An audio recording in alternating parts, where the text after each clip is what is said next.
Let's talk about Jesus Christ as event. I think that's very strongly present in the New Testament, but the word event, I don't know that you'll ever find that in the New Testament. That language is a rather new development, a new acquisition, I think, in our English language anyway, the theological idea of an event, of an event, of the central event among all events, among all processes and sequences and histories. There's one event that changes everything and is central. We've been talking about center again and again and again. And again just now with that cross figure, which both has a center and is a center, becomes a center. So here we are again, the central event. Now, it's taken the West a long time, our particular civilization, a long time, theologically at least, to recognize that there is change in history, and that there is a progressive change. There's a change for the better. There's a history. We have, I think in the West, a very strong consciousness of historical progress now. In fact, we used to be very triumphalistic about that we were better than everybody else because we were more civilized, because we had science, we had technology, which was not possessed by other peoples and so on. Maybe we're a little less cocky and triumphalistic about it now. But there is such a thing as forward movement in history, and we can hardly help being conscious of that.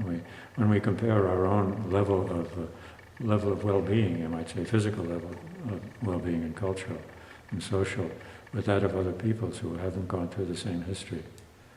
And I would say also haven't gone through the event of Christ, whose history has not been transformed by that Christ event, because the faith had not arrived there, had not injected itself, planted itself in that particular culture, and so that process hadn't been able to be initiated, even though it touches everybody in some way. It touches the people who know nothing about Christ, who have never heard of Christ, because there's a fundamental movement within the whole history of humanity that is energized by this event of Christ, that is newly energized and empowered by that event of Christ. But we've acquired a historical consciousness in the past 2 or 3 centuries especially. So you find historians writing about a progressive history, not just a cyclical history.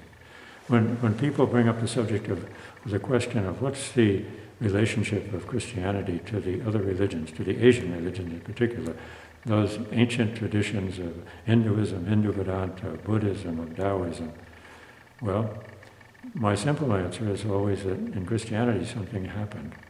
Something happened. A number of religious traditions are like, what would you call it, are like a penetration of the archetypal realities that have always been there. A penetration of the depth of reality which has always been here, which has been here since the beginning, in fact, which is the beginning. So often those religious traditions will orient themselves in a movement back towards the beginning. And we've done it too.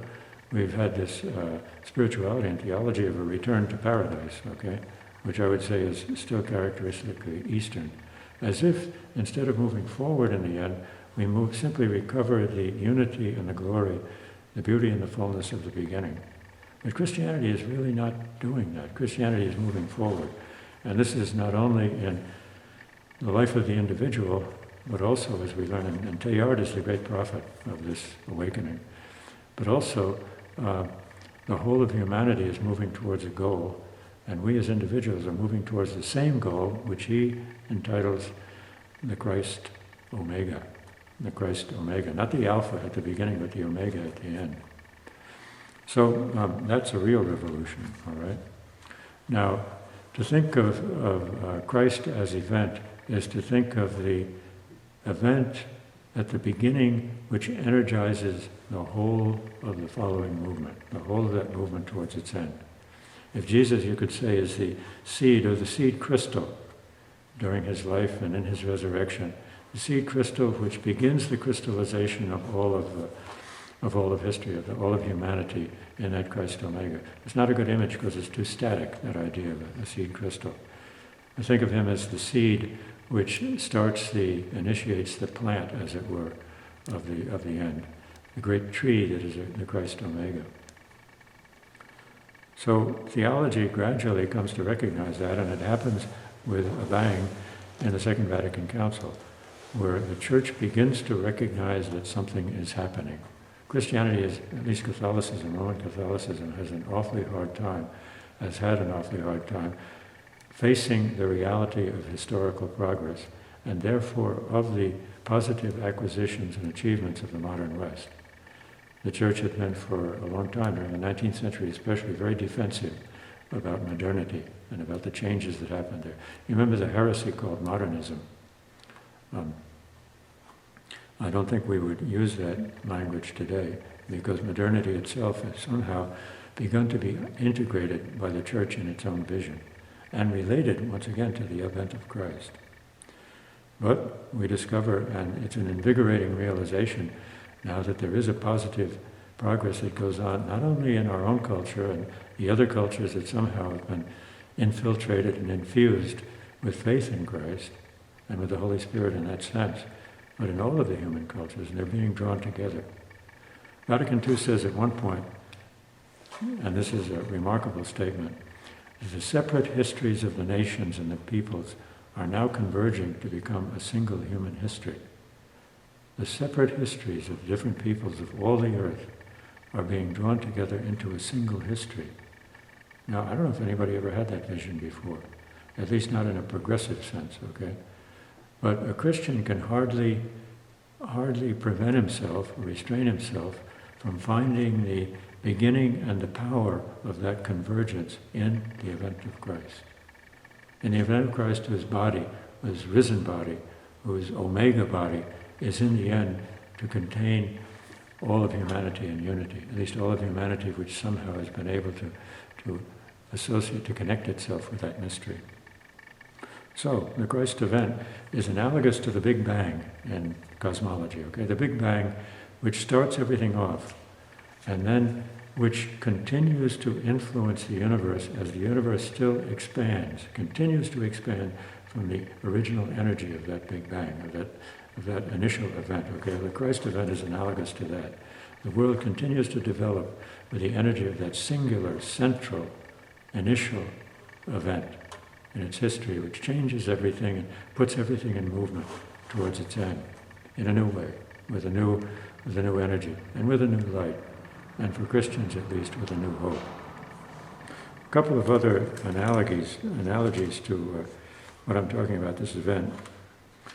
There's one that came to mind recently. Well, let me go back before that. Think of the time when Goliath appeared on the scene, okay?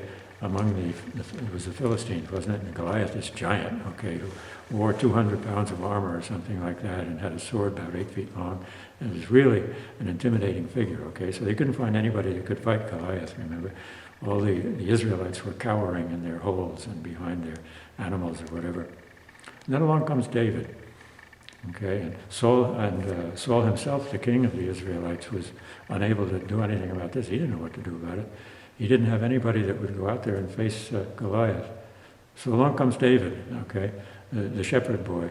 He says, well, I'll do it, let me handle this in the power of my God, okay.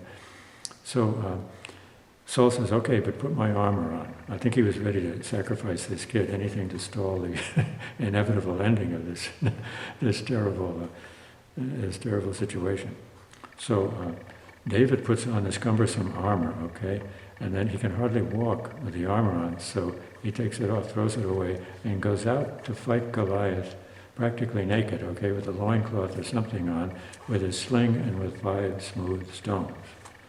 And the first smooth stone that he slings at Goliath hits him in the forehead, knocks him over, and that's round 10, it's all over. But that fact of David taking off the armor of Saul, what's the armor of Saul, after all, in a symbolic sense? The armor of Saul is the law which bound Israel, okay? Is the law which bound Israel. It separated it from the other peoples and separated it also in some way from God, okay? Because you remained a creature. Stay down here, okay, and don't have aspirations beyond that. Don't become some kind of a magician. You're a creature, so be humble. What happens in the event of Christ?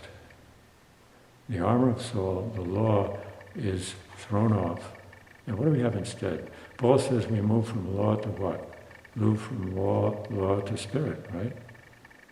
Law to spirit, which is something internal. It's not something that surrounds you. we move from law to grace. We move from law or slavery to freedom, okay? Now, the other example that I have for that is a neat one, and it's a modern example. It's from science, from the science, evolutionary science. The contrast between an exoskeleton and an endoskeleton, all right? Now, an exoskeleton, exo means outside, is a skeleton which surrounds you, contains you, and limits you, okay? So think of a clam, or think of many crustaceans, or arthropods as they're called. The only trouble with that is you're limited in how far you can evolve. You're limited in how far in your development, okay? You've got to stay within a shell. And if you get too big for the shell, then you have to throw that one off and grow a new one and so on. It's a rather tedious process.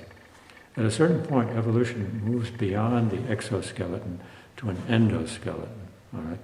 Now, endo means inside. So the skeleton, that's what we are. We're the creature that has the skeleton inside, a skeleton which does not contain us, constrict us, or limit us, but somehow grows with us, okay? So the creature which has an endoskeleton, an inner skeleton, is able to grow far beyond the one that is limited by the exoskeleton, okay? That kind of mechanical, cumbersome shell that encloses it and surrounds it. So when we move from the law, the Old Testament law, to the Spirit, we're moving from the exoskeleton to the endoskeleton, which is hardly a skeleton at all. It's a living thing. And it's a thing with a life that transcends our own life, but that is able to fuse into our own life and bring it to true life, to real life, and also to an unlimited expansion.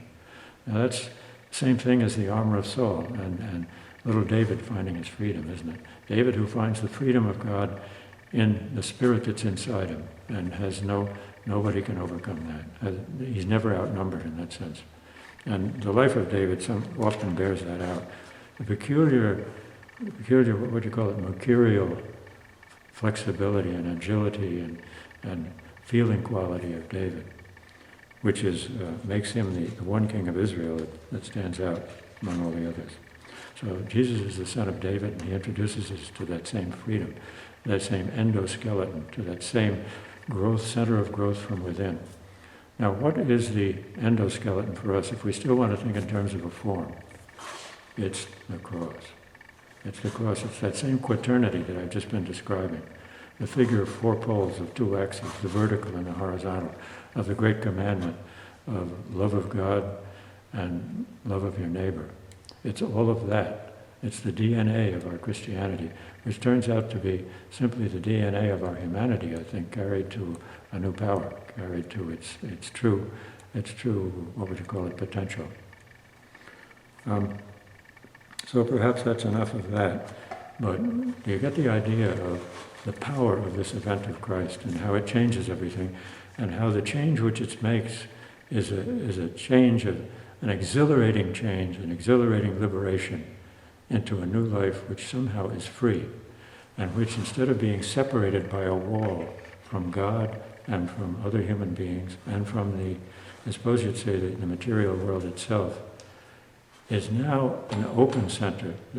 Compare a box, okay, made of four pieces of plywood or something like that. Compare that closed square, okay, which is the exoskeleton, or which is the law, or which is, in a sense, institution itself, even though we need institution, we need a skeleton. Compare that box, or contrast that box with the figure of the cross, in which those four members are not anymore a container, but are an inner form. Now that inner form is, you can say, Trinity in creation. Simply call it the Christ event. And the cross form, the quaternity of that Christ event. The four members, as it were, the four dimensions of our nature, which are brought to, well, I don't want to say glory, but brought to a total new rebirth in the event of Jesus Christ. An event which continues to unfold in our own lives and in the whole history of the world. Thank you.